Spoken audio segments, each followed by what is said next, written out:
Pernah nggak sih Anda bertanya-tanya apa sih yang membedakan organisasi yang benar-benar sukses sama yang cuma sekedar jalan aja?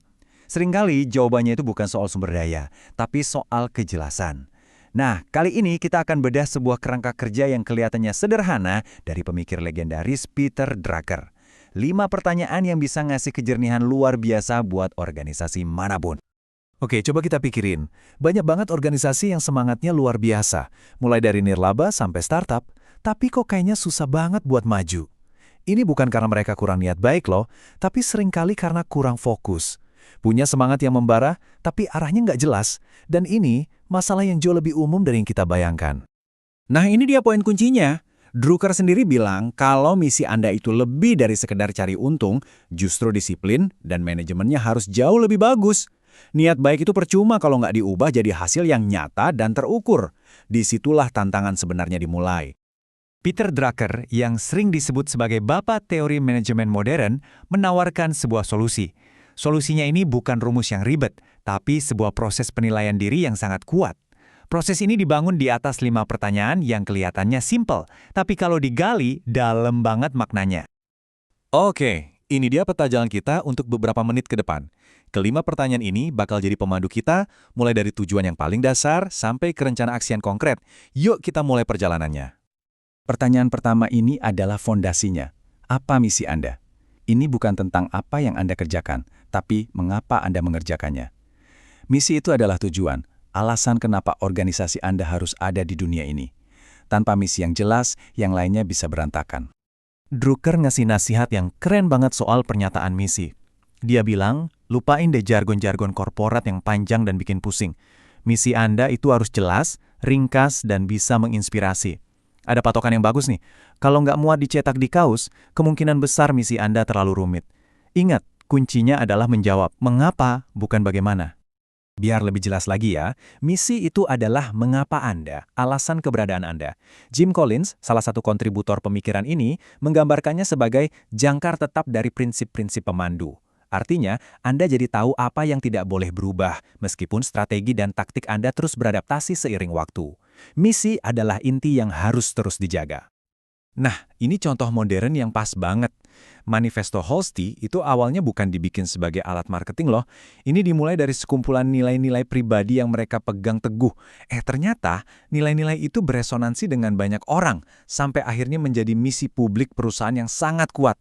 Itulah kekuatan dari sebuah misi yang otentik. Oke, sekarang kita lanjut ke pertanyaan kedua dan ketiga, yang ini saling berkaitan erat.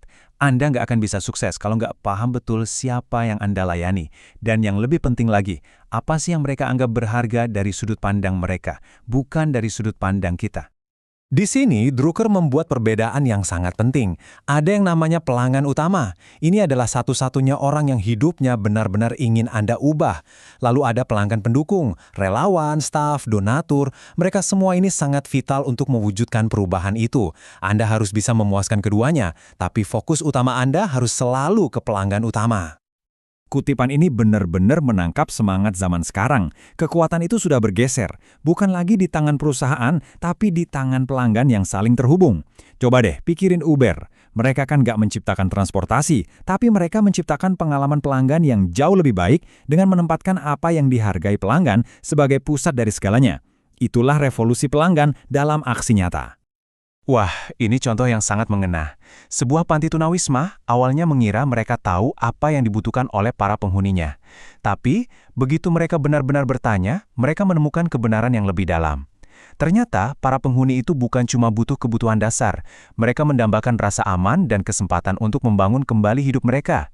Satu-satunya cara untuk tahu hal ini, ya dengan bertanya. Oke, kita sudah tahu mengapa kita ada dan siapa yang kita layani. Sekarang, saatnya mengubah visi jadi kenyataan. Kita masuk ke bagian akuntabilitas. Gimana cara kita mengukur hal-hal yang penting dan gimana cara kita bikin rencana yang nyata untuk mencapainya? Itulah inti dari 2 pertanyaan terakhir ini. Hasil itu harus diukur dari kehidupan yang berubah, bukan cuma dari aktivitas yang dilakukan. Drucker menekankan pentingnya menggunakan data kualitatif, yaitu kisah-kisah personal yang kaya, dan juga data kuantitatif, yaitu angka-angka yang objektif. Kalau keduanya digabungkan, barulah kita dapat gambaran utuh tentang dampak yang kita ciptakan. Menurut Drucker, Rencana itu bukanlah dokumen statis yang Anda buat sekali terus dilupakan. Rencana itu adalah sebuah proses yang hidup dan berkelanjutan. Proses ini menuntut kita untuk berani menghentikan apa yang tidak berhasil, memfokuskan sumber daya pada hal-hal yang sukses, terus berinovasi untuk masa depan, berani mengambil resiko yang terukur, dan gak pernah berhenti belajar. Inilah cara mengubah niat baik menjadi tindakan nyata. Kita sudah membahas kelima pertanyaan ini untuk sebuah organisasi, tapi ternyata Drucker gak berhenti di situ. Di bagian akhir, dia justru mengalihkan fokusnya kembali ke individu, kembali kepada Anda. Poin terpentingnya adalah ini.